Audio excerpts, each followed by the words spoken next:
मेरा आपसे ये प्रश्न है, मंदिर जी में घंटा बजाने से क्या लाभ मिलता है?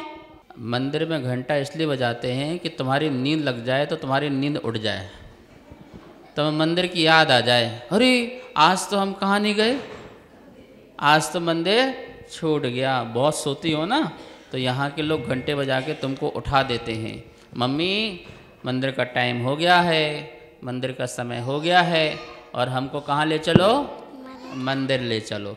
मंदिर की लोगों को याद आती रहे इसलिए घंटा बजाते हैं। लोग अशांति में हों तो उनकी अशांति दूर हो जाए मंदिर की घंटे की आवाज़ सुन करके, इसलिए मंदिर में घंटा बजाते हैं। और उसका जो साउंड होती है, उसकी जो आवाज़ होती है, उसकी वाइब्रेशन से आसपास कोई बैक्टीरिया पैदा नहीं होते हैं जिससे हमें बीमारी हो, जिससे हमें महामारी हो, इसलिए भी उसको हम बजाते हैं। हम मंदिर में जब आते हैं तो घर की बहुत सारी बातों को लेके आते हैं, दुकान की बहुत सारी बातें लेके आते हैं घर की, तो घंटे के नीचे जस्ट नीचे हमारे सिर के ऊपर घंटा होना चाहिए, आगे नहीं बजाने का, घंटा जस्ट ऊपर हो। और एक बार बजाओ टन, तो उसकी आवाज़ मस्तक में जाने दो, फिर टन, फिर उसकी मस्तक में आवाज़, ऐसे 3 बार पूरा साउंड को सुनो ध्यान से, तो आपके अंदर जो भी विकल्प चल रहा होगा आलतू फालतू, वो क्या हो जाएगा, शांत हो जाएगा, मन शांत हो जाएगा। उस वाइब्रेशन से अशुद्ध परमाणु जो है आपके दूर हो जाएंगे। और फिर जब आप भगवान के पास जाओगे तो आपका मन भगवान से बातें करने का लगेगा, दर्शन करने का लगेगा, उनकी भक्ति करने का लगेगा, और माला में मन लगेगा, जाप में मन लगेगा, पूजा में मन लगेगा, ठीक है ना। तो मन की शांति होती है। हम लोग तो आए टन टन टन, पता नहीं घंटे को पीटते हैं, 3 बार पीटा टन टन टन और आगे बढ़ गए। ये तरीका घंटा बजाने का नहीं है। जस्ट घंटे के नीचे खड़े होकर के आपको इस प्रकार से घंटा बजाना चाहिए, जिससे उसकी साउंड ध्वनि जो है अपने मस्तक पर जाए और बिल्कुल मन सुन्न हो जाए। मन क्या हो जाए, बिल्कुल सुन्न हो जाए, यहाँ वहाँ के विचारों से मुक्त हो जाए, और हम नमोकार मंत्र में लगा लें मन, ठीक है ना। ऐसे भाव से घंटा बजाना चाहिए। महाराज जी, जब हम लोग आचार्य जितने भी हमारे मुनि महाराज हैं, वाहन का प्रयोग नहीं करते हैं, हम अनंत चौदस के ऊपर हम अपने भगवान को रथों में या वाहन के द्वारा जुलूस निकालते हैं, ऐसा क्यों? इसमें और हमारे साथ में जितने भी है और दूसरे भी हैं मंदिर में, कई जगह देखा है, वहाँ पर हमारे जो मुनि, वो अपने बच्चे या जो भी है बड़े, इंद्र बन करके पैदल चल करके दूसरे जगह स्थान से जा करके जल लेके आते हैं, भगवान का अभिषेक करते हैं, और वो प्रयोग नहीं करते हैं वाहन का। तो हम लोग क्यों करते हैं, ऐसा क्यों कर रहे हैं? क्या ये इसमें जीव हत्या नहीं होती है क्या? भगवान का जिनबिंब और साक्षात भगवान दोनों में बहुत अंतर होता है। साक्षात मुनि का और मुनि की प्रतिमा का, इन दोनों में बहुत अंतर होता है। हमने मंदिर में भगवान की प्रतिमा विराजमान की है, उनकी प्रतिकृति विराजमान की है। क्या की है? प्रतिकृति। और भगवान जब चलते हैं तो अपने वैभव के साथ चलते हैं। क्या चलते हैं? सारा परिकर साथ चलता है, हाथी, घोड़ा, पालकी, सब लोग जो हैं, सर्वाण, यक्ष, धर्म, चक्र, ध्वजा, घंटी, नाद, अनहत, वाद्य यंत्र, ये सब चलते हैं, ठीक है ना।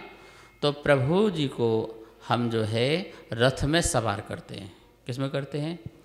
अब वो आपकी व्यवस्था है कि आप जो है प्रासुक स्थान से ले जाइए। कहाँ से ले जाइए? जहाँ जीव जंतु ना हो, ऐसे प्रासुक स्थान से। हम ग्वालियर में थे तो मुरार में, वहाँ पर बहुत साफ़ सफाई होती है। जब रथ निकलता है तो वो कपड़े के थान लेके आते हैं, कपड़े के थान बिछाते जाते हैं और उसमें श्री जी को ले जाते हैं। प्रभु का रथ है, उसमें ले जाते हैं, तो हम कोई गंदगी से न ले जाएं, कोई जीव जंतु स्थान से न ले जाएं, शुद्ध स्थान होना चाहिए, प्राशुक स्थान होना चाहिए। इस बात का हमें ध्यान में रखना चाहिए। जो बैल आदि हैं उनका महान पुण्य का उदय है कि बोझा तो उनने ढोया होगा, लेकिन आज प्रभु को लेके जा रहे हैं तो उनका आत्म कल्याण होने वाला है, आत्म कल्याण होने वाला है। साक्षात मुनि स्नान नहीं करते हैं, लेकिन मुनि की प्रतिमा बन जाए अरहंत अवस्था में तो उनका स्नान होता है, उनका अभिषेक होता है। वैसे तो अस्नान गुण है, अभिषेक नहीं होना चाहिए, फिर तो मंदिर में भी अभिषेक नहीं होगा। एकदम कौन से भगवान से तुलना करें?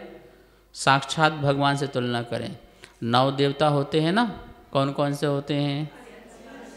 अरहंत, सिद्ध, आचार, उपाध्याय, साधु, जिन धर्म, जिनागम, जिन चेत, जिन चैत्यालय।